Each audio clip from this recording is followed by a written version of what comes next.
ការនឹងពុទ្ធបរិស័ទបាទចំណោះទុកបាទចំណោះទុកសំហេងសែនជ័យបារមីចាក់អង្រៃលើ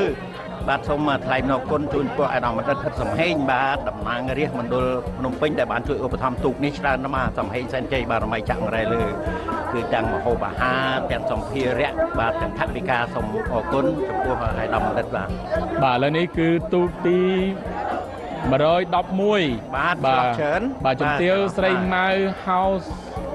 សុតសែនជ័យបាទនៅខ្សែទឹកខាងក្នុងចំណែកខ្សែទឹកខាងក្រៅស្រីស៊ូបានជ័យបារមីវត្តតាឌូងបាទរបស់ខេត្តព្រីវែងបាទយើងឃើញថាគូទាំងពីរនេះក៏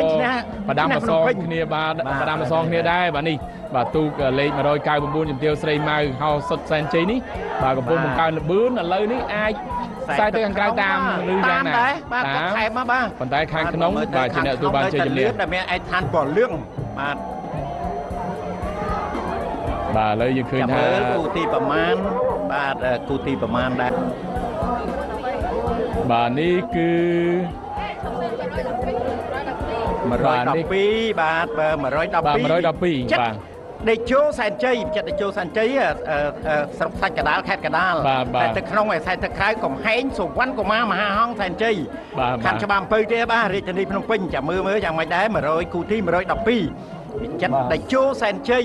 បាត់នេះល្អណាស់បាទខ្សែទឹកខាងក្រៅដកច្រើនបាទខ្សែទឹកខាងក្រៅដកច្រើនបាទសម្រាប់កំហែងសុវណ្ណកុមារមហាហង្សសែនជ័យ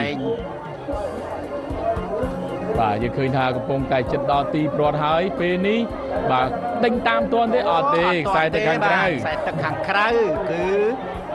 កំហែងសុវណ្ណកុមារមហាហង្សសែនជ័យរាជធានីភ្នំពេញបាទឥឡូវនេះទូកទី113ក៏ផុតកងពន្ធទី2ដែរបាទខ្សែទឹកខាងក្នុងម៉ឺនសង្វាតសែនជ័យបាទមកពីទឹកវិលស្អាងខេត្តកណ្ដាលបាទខ្សែទឹកខាងក្រៅនាងតាវតីធិបតីសែនមានជ័យបាទរបស់លវីអែមខេត្តកណ្ដាល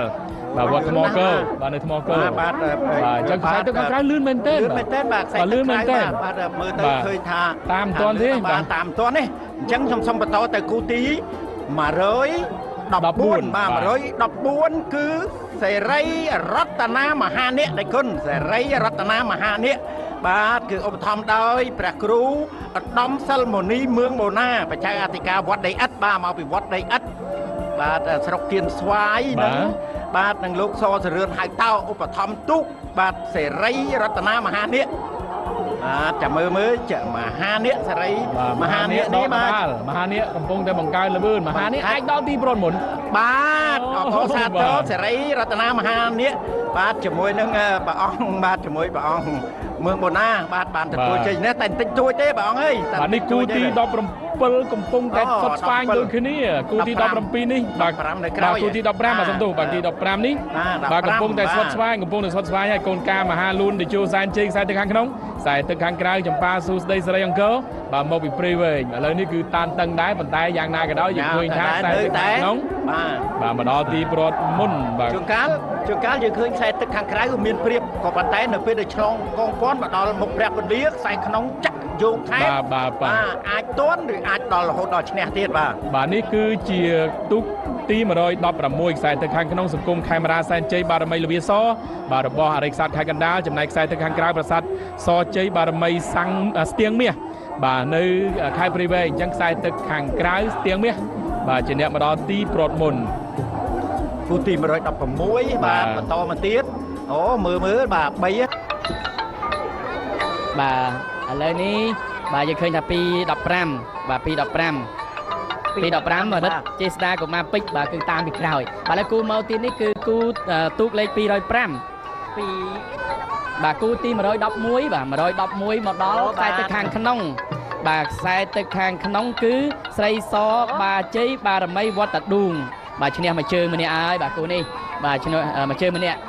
ទី2ទៀតហើយបាទខ្សែទឹកខាងក្នុងកំហែងសូវ៉ាន់កុមារមហាហង្សសែនជ័យរបស់ខណ្ឌច្បារអំពៅរាជធានីភ្នំពេញចំណែកខ្សែទឹកខាងក្រៅវិចិត្រដេជោសែនជ័យរបស់ខ្សាច់កណ្ដាលខេត្តកណ្ដាលអូលឿនណាស់បាទក្រៅនាំមុខពួតហើយបាទខាងក្រៅនាំមុខហើយខាងក្នុងក៏តាមចិត្តពាក់កណ្ដាលទូកដែរលឿនបាទយ៉ាងណាគេដល់ព្រ័ត្រហើយហ្នឹងបាទគាត់នៅបន្ថែមល្បឿនហើយពេលនេះឃើញថាវិចិត្រដេជោសែនជ័យបាទទទួលជ័យជំនះបាទទាំងពីរជើងបាទជើងនេះក៏ឈ្នះបាទជើងមុនក៏ឈ្នះដែរទឹកខាងក្នុងបាទ បាទ113កំពុងតែធ្វើដំណើរមកទៀតហើយបងប្អូនបាទលឿនតែម្ដង113នេះខ្សែទឹកខាងក្រៅមើលសង្វាតសែនជ័យរបស់ស្អាងខេត្តកណ្ដាលឯខ្សែទឹកខាងក្នុងនាងតាវតីធិបតីសែនមានជ័យបាទខេត្តកណ្ដាលបាទខ្សែទឹកខាងក្រៅនេះបាទគឺទូក210បាទចំណែក210គឺមកដល់ទីព្រ័ត្រមុនគូប្រកួតហើយបាទគូទី111មកដល់មុនបាទសំទោសបាទអញ្ចឹងគឺនាងតាវតីធិបតីសែនមានជ័យគឺអ្នកទទួលបានជ័យ211ហើយបាទ241និង211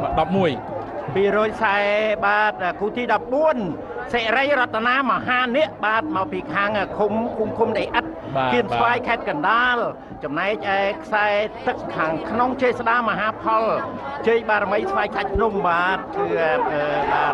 បាទនេះខ្សែទឹកខាងក្រៅឈ្នះគូទី115បាទខ្សែទឹកខាងក្រៅជាអ្នកទទួលបានជ័យជំនះបាទ228បាទ228ទូក228បាទឥឡូវបន្តដំណើរមកទៀតហើយបាទទូក219ខ្សែទឹកខាងក្រៅនិង229ខ្សែទឹកខាងក្នុងគូទី116ខ្សែទឹកខាងក្រៅសង្គមខេមរាសែនជ័យបារមីលវីអសបាទខ្សែទឹកខាងក្នុងប្រាសាទសជ័យបារមីស្ទៀងមាសបាទខេត្តព្រៃវែងឥឡូវយើងឃើញថាដូរខ្សែទឹកបាទប្រាសាទសជ័យបារមីស្ទៀងមាសនៅតែធ្វើបានល្អដដែលបាទសេរីរតនាមហានិកនេះបាទ